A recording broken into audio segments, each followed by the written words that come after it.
It is the dog days of August, and it is heating up between Trump and Hillary. He's on the warpath today, going after what he calls the most corrupt enterprise in political history. Hello there, everybody. I'm Martha MacCallum, and tonight for Greta Van Susteren, here is Donald Trump today, about 1 o'clock Eastern Time in Tampa, Florida. Watch. It's impossible to tell where the Clinton Foundation ends and the State Department begins. She then lied about her crime to Congress over and over again. She lied to Congress. I don't know if Congress is going to do anything about it, folks.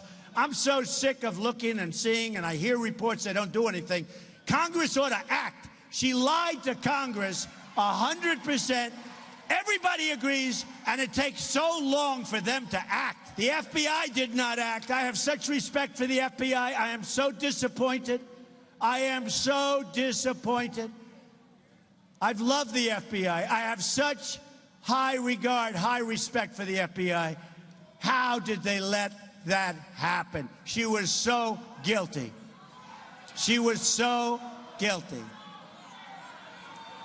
The world is laughing at us, folks. And then you have Bill Clinton meeting with the Attorney General in the back of an airplane for 39 minutes. And he said they were talking about golf and their grandkids. Give me a break.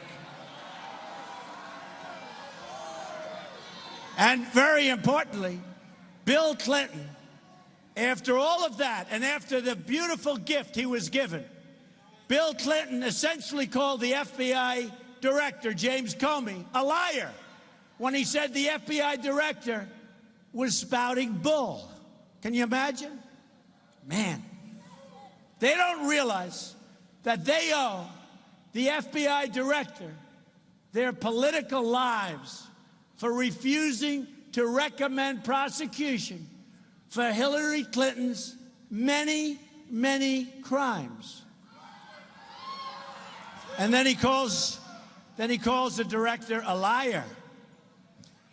He saved Hillary Clinton from facing justice for her illegal and corrupt actions. So he laid it out there in Tampa this afternoon. Florida, obviously a very important state. Tonight, he will do probably some more of the same in Mississippi. That gets started about 8 p.m. Eastern, as far as we can tell. Former Arkansas governor and two-time presidential candidate, Governor Mike Huckabee, is on the record. Governor, good evening. Good to have you here this evening. Thanks, Martha. So, it's very interesting because, a couple of weeks ago, before all the changes at the campaign, Donald Trump would be in this same situation. He'd be going after the press. He'd be going after his own party, Paul Ryan, all kinds of people shooting within the tent, as they call it. Big, big difference. Very focused, and it's all about Hillary now. Well, and that's the smart play. I've said for a long time, this is a prize fight. He's like a boxer. And when he goes into the ring, he's only got one person he needs to be punching, and that's Hillary Clinton. She's the opponent.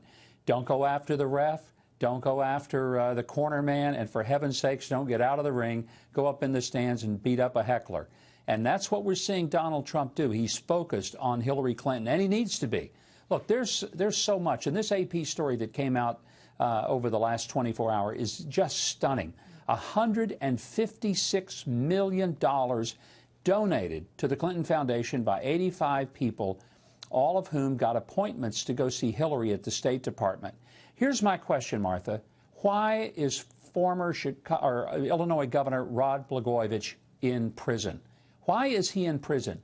If what he did puts him in prison, where's Hillary? Help me understand that. I mean, it just makes no sense. Yeah. And he's going after the foundations, the FBI, Congress, the different entities that people count on in this country to keep everybody honest. And it also I keep coming back to this same fact. The Obama administration was very concerned about the Clinton Foundation when they named her Secretary of State.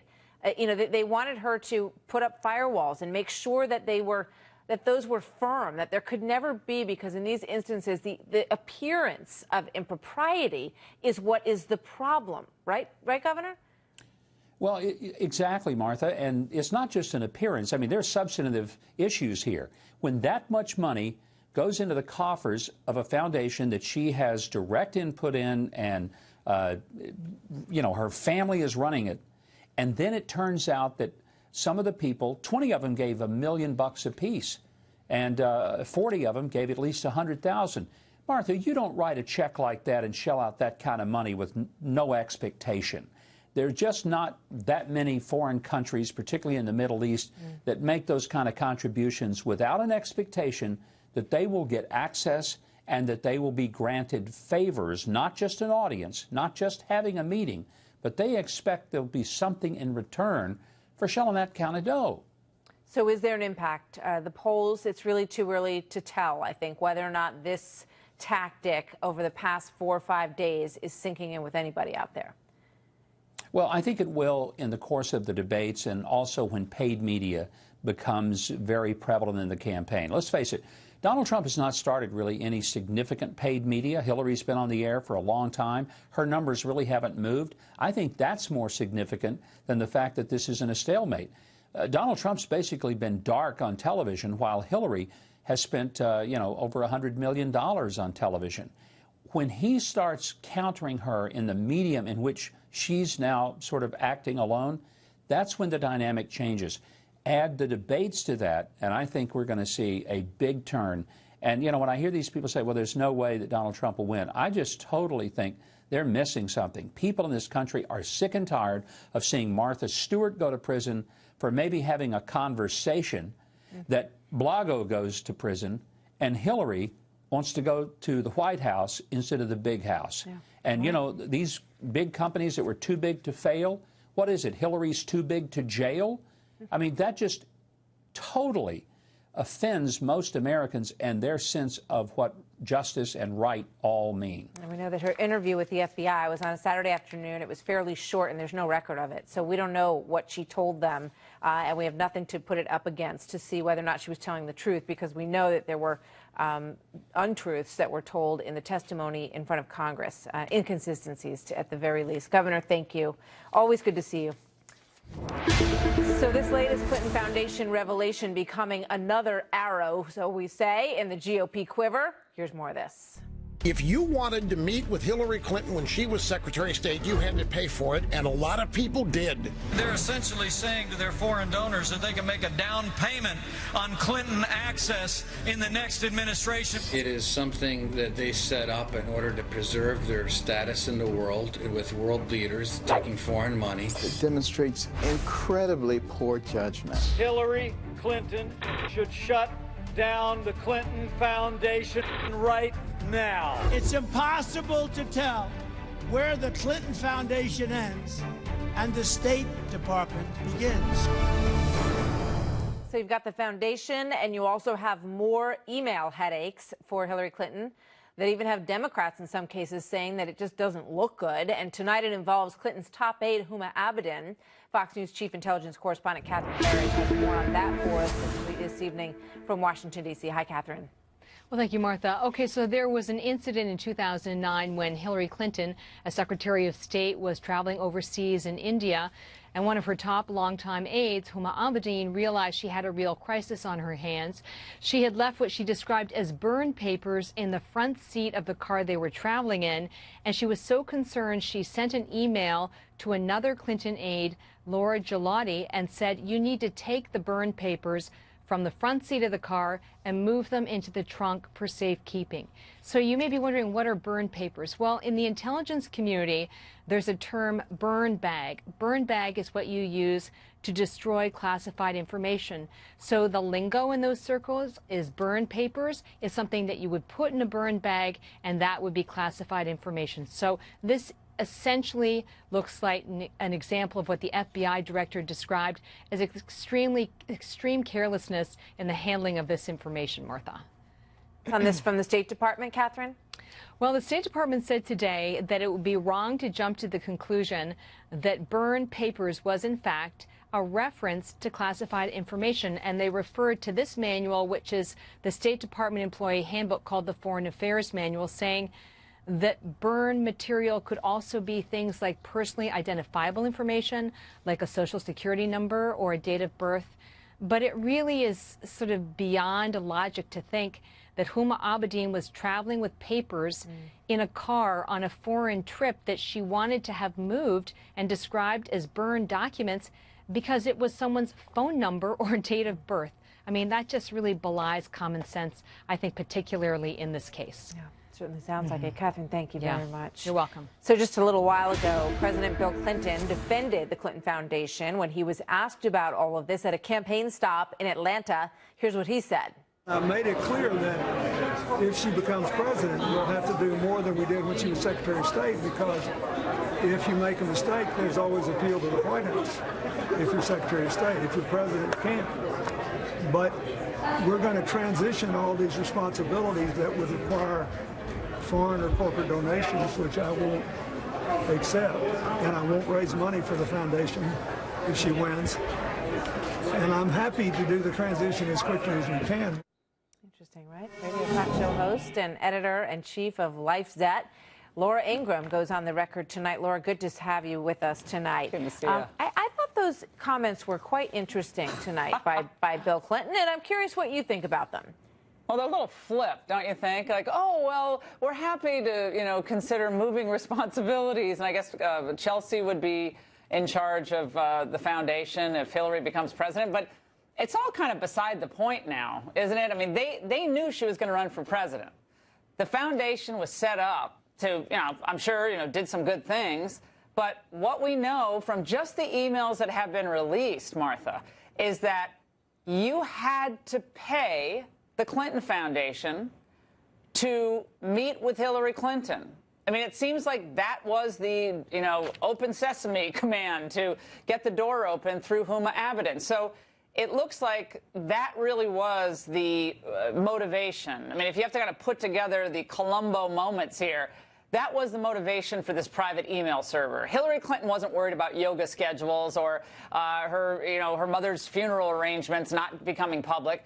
Hillary Clinton was clearly shielding what was ultimately influence peddling done through the donations to the Clinton Foundation and arranged through Huma Abedin in the form of meetings with Hillary Clinton. And then, that's not all. Of course, a lot of these donors to the Clinton Foundation, which gave millions and millions of dollars, also helped enrich the Clintons. A lot of people forget that. A lot of these same entities invited Bill Clinton to speak for a huge sum of money. So the Clintons amassed almost, I guess now, $200 million over this period of time where they were running the foundation. And there are a lot of interconnected points with the donors, to the speeches, to the influence peddling at the State Department. Should never have been set up because they always knew that she was going to run for president.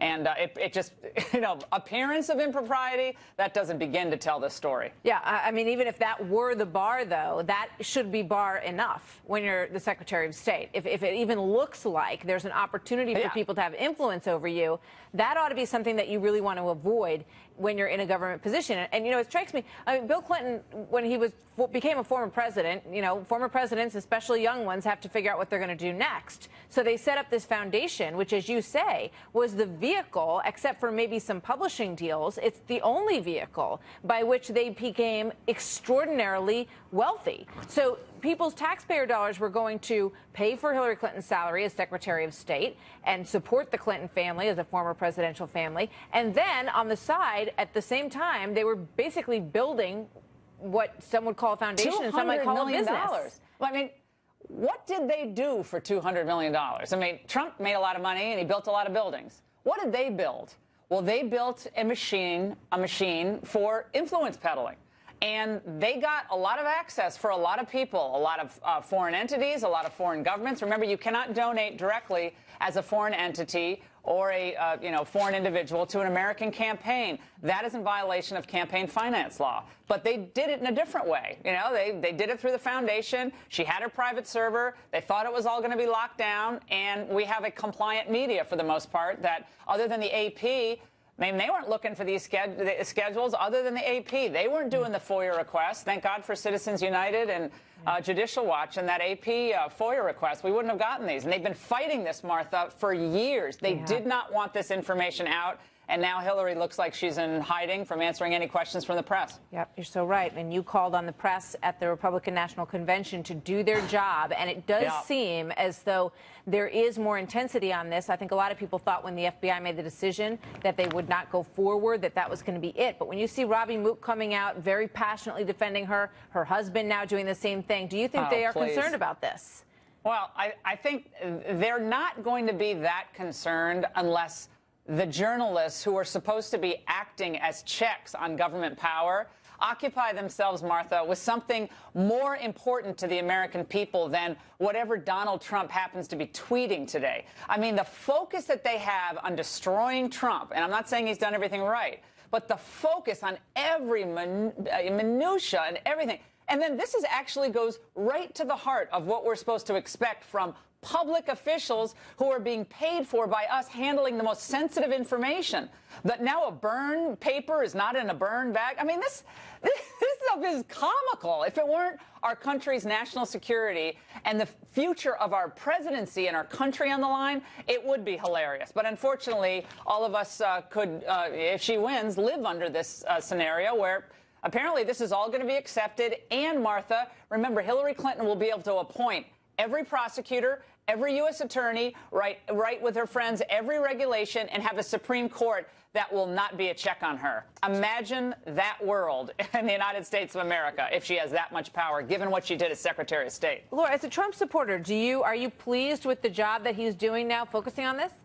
I think it's smart both for him to say, look, I'm on your side. I'm going to be fighting for the regular Americans who've been shafted in this underperforming economy and at the border and all that. She can't be trusted because during the time when so many of you were suffering, she used her government position to enrich herself and her family. I'll work for you and fight for you. The Clintons have always looked out for themselves, number one. I'm going to do it a different way. I think he has to keep reaching out to minorities. I think he's done a pretty good job so far. I'd go into minority communities and really create the backdrops for more personal interaction with the folks he needs to work on. I think it's been a good turn so far. He's hearing you because apparently he's going to be going into some of those inner city areas and communities in the coming days. Laura, thank you. Always good to see you. So all eyes on Jackson, Mississippi tonight. That's where Donald Trump's getting ready to hold a rally at the Mississippi Coliseum. He's expected to take the stage about 45 minutes from now. Fox's campaign Carl Cameron live inside that rally. A lot of people wondering why he's in Mississippi. Carl, maybe you can shed light on what the plan is for tonight and that as well. Well, he's in a red state tonight, Mississippi, that's voted Republican for president for the last 10 elections for president. Yesterday he was in Texas, same there, very, very red Republican state.